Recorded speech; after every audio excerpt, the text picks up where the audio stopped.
is Her Excellency Anaclaudia Rossbach, the UN Habitat Under-Secretary General and Executive Director of UN Habitat. You can come here. We've had a lot of collaboration with them, especially on the issues of the Nairobi rivers. They sit in our advisory committee, and Your Excellency, we are fixing the rivers. Thank you. Thank you. Your Excellency, Dr. William Samoei Ruto, President of the Republic of Kenya, Your Excellency Moses Vilakati, AU Commissioner for Agriculture, Rural Development, Blue Economy and Sustainable Environment, my sister, Honorable Secretary, Cabinet Secretary Alice Wahom, Honorable Anna Guliev, Chairperson, State Committee for Urban Planning and Architecture, National Coordinator for WOOF 13, my sister, Minister Shaltu from Ethiopia, our host, African Urban Forum #1, our host here, Governor Sakaja in Nairobi, honorable ministers, governors, distinguished delegates, ladies and gentlemen, good morning, Jumbo. It's an honor to join you here in Nairobi for the second African Urban Forum, at a moment when Africa's urban future and transformation is not just a continental priority, but it is a global one.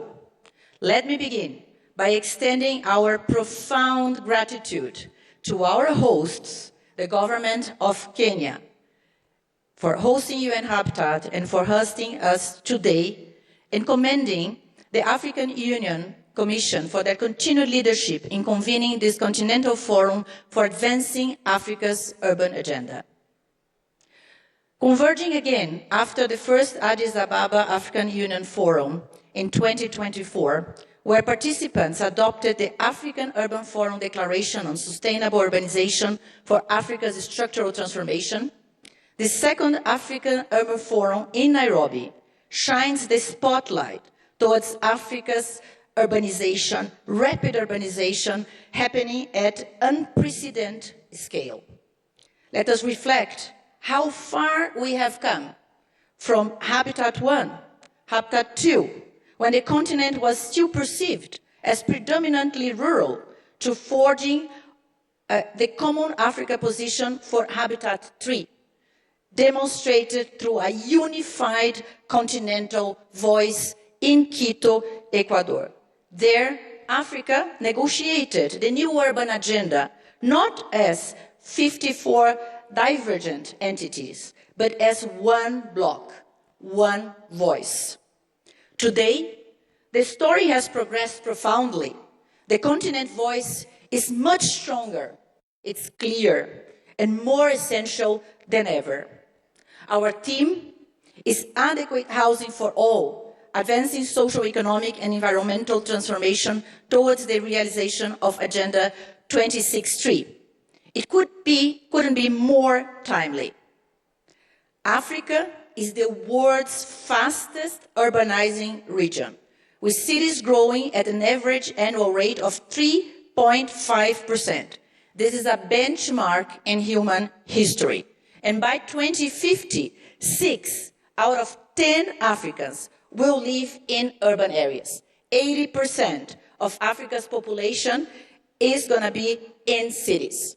And over 60% of Africa's total population is under the age of 25. Urban areas are already generating nearly 60% of Africa's GDP. But at the same time, 60% of people are lacking adequate shelter. So this is not merely a demographic shift or a shelter issue, but it is a systemic crisis rooted in the limited access to land, commodification of housing, compounded threats from impacts of climate change, instability, and urban vulnerabilities. You mentioned a few: poverty and inequality at the bottom line. Across Africa, this growth is not uniform. While rural to urban migration is a factor, much of Africa's urban growth is now gradually coming from within cities themselves. We witnessing the shift in growth. It's occurring primarily in the secondary and intermediary cities.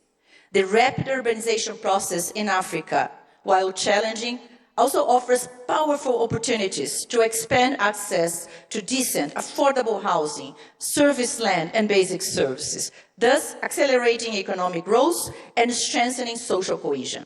While cities continue to grow at accelerated rates, it creates the scale needed to justify and attract investments in infrastructure, housing, and essential amenities. Expanding transport networks, affordable housing, digital systems in cities opens the door to improved mobility, greater connectivity, and enhanced productivity. Across the continent, governments and partners are increasingly recognizing urbanization as a driver for inclusive development, enabling them to plan better, mobilize more resources, and implement reforms that make land, housing, and basic services more accessible. But let us reframe how we view housing. Housing is not only a social expenditure, a cost to be minimized, a deficit to be filled. It is the foundation infrastructure for societies, for job dignity, and socio-economic transformation. When we invest in adequate housing, we create construction industries that employ youth, we build resilience against climate shocks, and we provide stability upon which families and communities thrive. What this tells us is very simple. Africa's future is urban. Housing is at the front line of climate adaptation, but opportunities of that urban future should continuously be unlocked.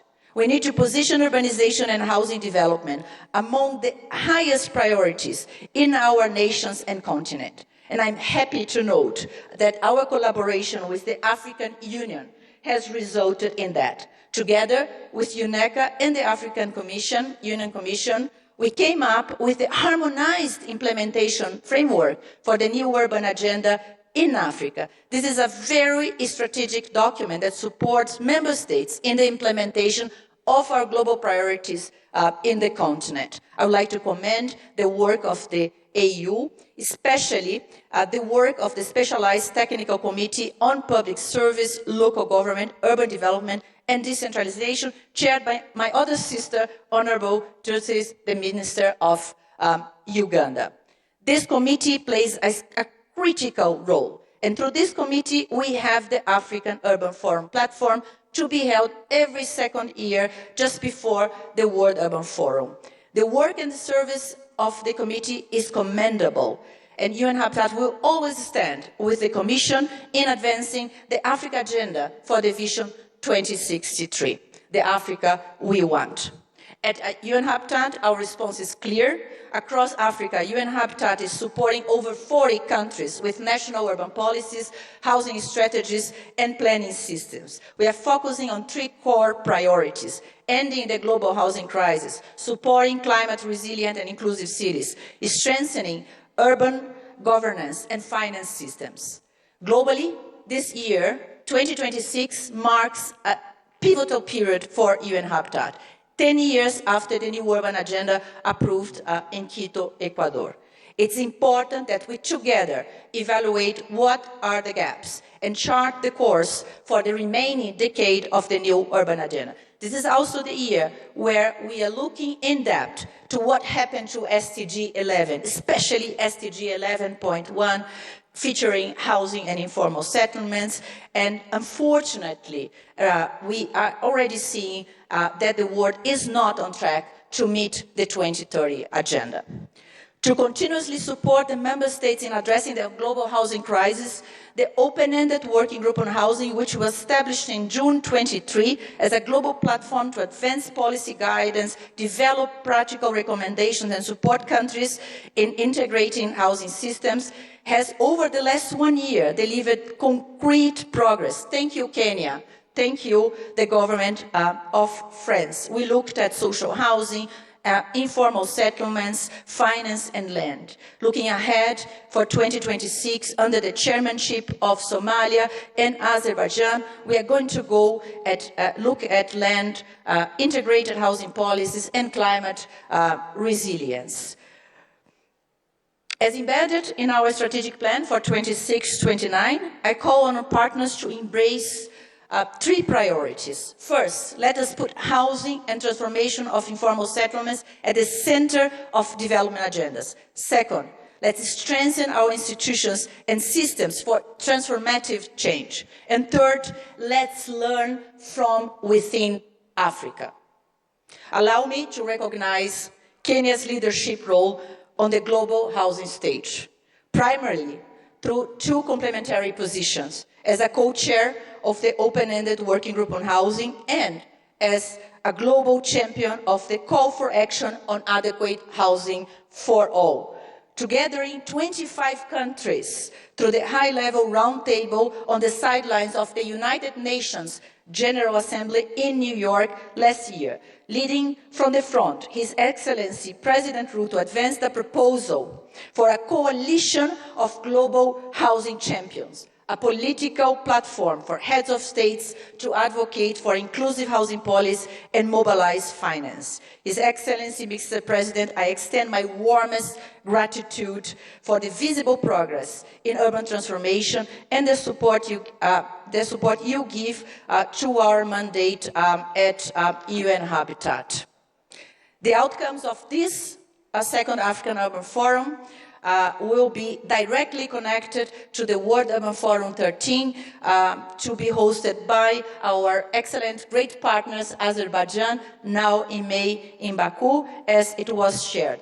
We expect Africa to be strongly there to showcase your leadership, to represent your solutions, and to influence global investments. Excellencies, this is not only a gathering. The Urban Housing Forum matters.